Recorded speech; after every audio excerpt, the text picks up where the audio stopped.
Because the fate of the fragile ceasefire between the U.S. and Iran remains uncertain this morning after marathon peace talks between the two countries failed to produce a deal. The negotiations, stretching over 21 hours in the Pakistani capital on Saturday, were the highest level face-to-face meetings between American and Iranian leaders in nearly 5 decades.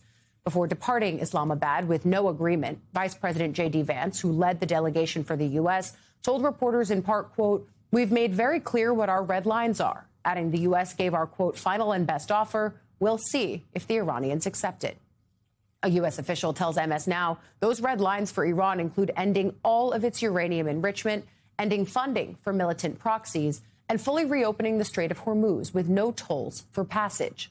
Iranian officials, for their part, said the U.S., quote, "failed to gain the trust of the Iranian delegation, but they left the door open for future talks," adding that now is the time for Washington to decide whether it can earn that trust. And President Trump, meanwhile, was asked last night by reporters when he expects Iran to return to the negotiating table. Watch what he said. I don't care if they come back or not. If they don't come back, I'm fine. Their military is gone. Their missiles are largely depleted. The manufacturing capability for missiles and drones is largely defeated. We've been very nice. We haven't ripped down too many bridges. We did one only because they broke their word. They broke their promise. And remember, their promise was that they were going to open the Hormuz Strait. They didn't do it. They lied. Hours after that high-stakes meeting ended with no agreement, President Trump said the U.S. Navy would begin a blockade, stopping ships from entering or leaving the Strait of Hormuz. The president made that announcement in a lengthy social media post yesterday morning, adding the Navy would also interdict any vessel that paid Iran's wartime toll and begin destroying mines laid in the strait. The U.S. military, however, later appeared to scale back the president's pledge, saying that starting at 10 a.m. Eastern time today, the blockade will apply to all Iranian ports, but ships traveling between non-Iranian ports may still transit the strait.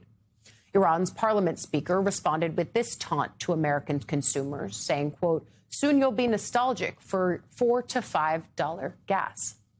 It comes as oil prices once again surged above $100 a barrel last night after the announcement of that blockade. It's what we're going to get into with retired CIA officer Mark Polymeropoulos. He's an MS Now national security and intelligence analyst. Mark, you are the first person that I want to see after a week off. Thank you so much for coming in. Talk a little bit about the risk versus the reward on the Strait of Hormuz blockade that the president talked about, and then, of course, that we're seeing scaled back in real time. Well, first of all, this has always been part of the kind of the Central Command toolkit. You know, the idea of blocking the Strait of Hormuz is something that has been war games kind of to death. Nothing really new in terms of things that could actually occur if there were to be a conflict with Iran. I mean, Richard Haas, who I'm sure will be talking about this later, even wrote about this last week on his Substack, that this is a logical step to take. Now, a couple things on this. One is it's going to take an enormous effort from the U.S. Navy to do this. A third aircraft carrier battle group is entering the area of operations soon, but it's probably going to take 2 of those plus frigates and destroyers. And there's a risk to force as well. So it's not pain-free, but essentially this is going to be kind of a race to who is the most patient.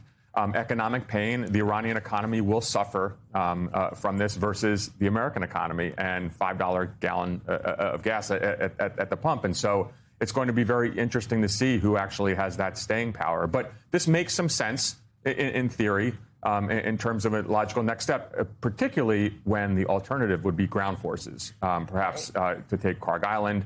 Ground forces, which would be really a political issue for the president. I mean, this is the question that I was asking you even before we came out here, which is, if this was always on the table, what does it say to you that they're doing it now?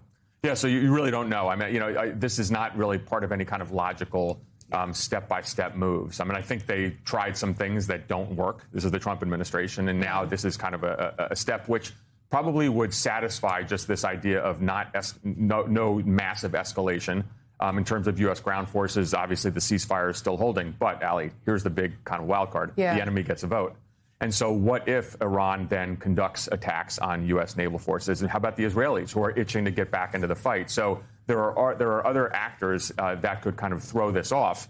And easily we could see fighting resume. It's really interesting. In the Washington Post, David Ignatius wrote a piece saying that he thinks the Trump strategy is no more military confrontation from now. Yet the Wall Street Journal then ran a piece saying that Trump is considering a small-scale, small attacks Yeah. to force the Iranians. So we really don't know. And again, the enemy, other actors get a vote. Let's see what happens. Can we unpack some of that, too? Because you mentioned the fact that Israel wants to continue the fighting. One of the pieces that was apparently reportedly a sticking point in these negotiations was, is there a ceasefire in Lebanon? Is that part of what's happening in the Iran negotiations? That, of course, still on the table as the talks they came away with no deal. But what does it tell you that they're talking about the potential of coming back to the table?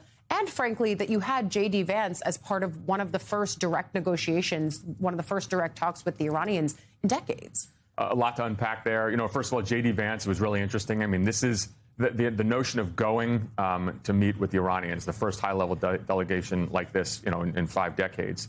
Ordinarily, this is staffed, Ali, as you know, at a lower level, and you set the stage that the principal comes in as the closer. Not the case this time. He's almost, undertaking what you'd call this, rug merchant, mentality. It's what we do in the Middle East. If you've ever been to the souk in Damascus or in Cairo, you go in there, you have your maximalist demands, and then you walk out and you wait to get called back in for further negotiations. Perhaps that's what they're thinking will happen. One quick point on the Israelis, you're right. Prime Minister Netanyahu in Israel is getting hammered for the ceasefire. Yeah. The Israeli public wants him to continue. The bottom line is, what is the one issue that has not been solved yet?